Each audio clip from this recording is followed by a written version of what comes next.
Hello, ഞാനിന്ന് പുതിയൊരു വീഡിയോയുമായിട്ടാണ് വന്നിരിക്കുന്നത്. ഞങ്ങൾ 2 വർഷമായ പ്ലാവിൽ കിട്ടിയ ഒരേ ഒരു ചക്ക. ഞങ്ങളൊരു മാസമായി ഇത് തുറന്ന് നോക്കിയിട്ട് ഒന്നും ആയില്ലാന്ന് തോന്നുന്നു. അപ്പോൾ കരുതി അങ്ങ് വെട്ടി വെക്കാമെന്ന്. നമുക്കൊന്ന് വെട്ടിയെടുക്കാം. വെട്ടിയിട്ട് പഴുക്കുമ്പോൾ കാണിക്കും. ഇത് എന്തോ ഇനമാണെന്ന് പോലും അറിയത്തില്ല. അന്ന് ചേച്ചിമാർ പറഞ്ഞത് ആയുർജാക്കാണെന്നാണ്.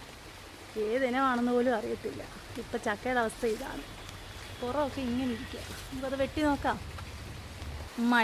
മഴ ഇങ്ങനെ പെയ്തുകൊണ്ട് നിൽക്കുവാണ്. എന്നാലും സാരമില്ല, നമുക്കത് അടത്തി വെക്കാം. ഞാൻ കൈ നിൽക്കത്തില്ല.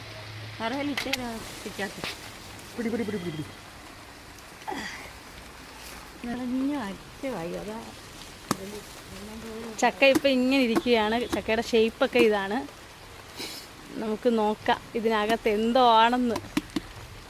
സസ്പെൻസാക്കി വെച്ചേക്കോ. ചക്ക മുറിക്കുമ്പോൾ നമുക്ക് കാണാം. ഇതേതിനമാണെന്ന് അറിയാവുന്നവരൊന്ന് കമൻറ്റ് ചെയ്യണേ. ഇത് പഴുത്തതുപോലൊക്കെ തോന്നുന്നുണ്ട്. ഞങ്ങൾ വെട്ടിക്കൊണ്ട് വന്നതേ ഉള്ളൂ. ഞങ്ങൾ കരുതി പഴുത്തില്ല, പഴുക്കാൻ വെക്കാമെന്ന്. അപ്പോൾ കൊണ്ട് തൊലി ഇങ്ങനെ പ്രസ് ആവുന്നുണ്ടായിരുന്നു. അങ്ങനെ ആദ്യത്തെ ചക്കയാണ്. അത്ര പഴുത്തില്ലെങ്കിൽ ഒരു റെഡ് കളറൊക്കെ ഉണ്ട്. ഇല്ലേ ചക്ക?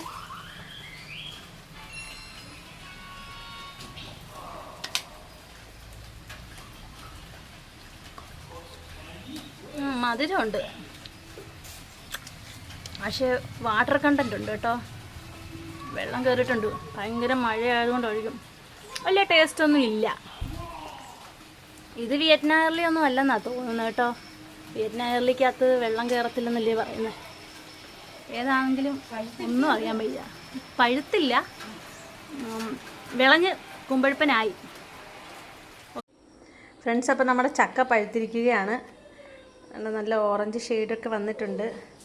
അപ്പുറത്തുനിന്ന് നോക്കിയാൽ കാണാമായിരിക്കും. നല്ല ഓറഞ്ച് ഷെയ്ഡുണ്ട്. പിന്നെ ഇതിൻ്റെ മടലാണെങ്കിൽ ഇതാ തിൻ ലെയറായിട്ടാണ്. മടലിന് അത്ര കട്ടിയൊന്നും ഇല്ല, ഇച്ചിരി കട്ടിയുള്ളൂ. മുറിഞ്ഞിങ്ങ് പോരും.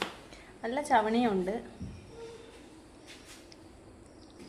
കുഴപ്പമില്ല ചക്ക. ഇന്നലെ ഞാൻ പറഞ്ഞായിരുന്നു വെള്ളം കയറിയിട്ടുണ്ട് എന്നൊക്കെ ഞാൻ മുറിച്ചപ്പോൾ പറഞ്ഞായിരുന്നു. ഇപ്പോൾ അത് മുറിച്ച് വെച്ചിരുന്നതുകൊണ്ടാണോന്ന് അറിഞ്ഞില്ല. ഇപ്പം വലിയ വെള്ളത്തിൻ്റെ ഇതൊന്നും ഇല്ല. ചെറിയൊരു പുളിപ്പുള്ളതുപോലെ തോന്നുന്നു. ഇത് വിയറ്റ്നാം എയർലി ആണെന്ന് 1-2 പേര് പറഞ്ഞു. എങ്ങനെയുണ്ട് ചക്ക? സൂപ്പർ ചക്കയാ. ഞങ്ങളുടെ വീട്ടിലെ ചക്കയാ. എനിക്ക് നല്ലതായിട്ട് ഇഷ്ടമായി. അപ്പോൾ എല്ലാവരും ലൈക്കും ഷെയറും സബ്സ്ക്രൈബ് ചെയ്യാൻ മറക്കല്ലേ. കമൻറ്റ് ചെയ്യണേ. തെറ്റാ.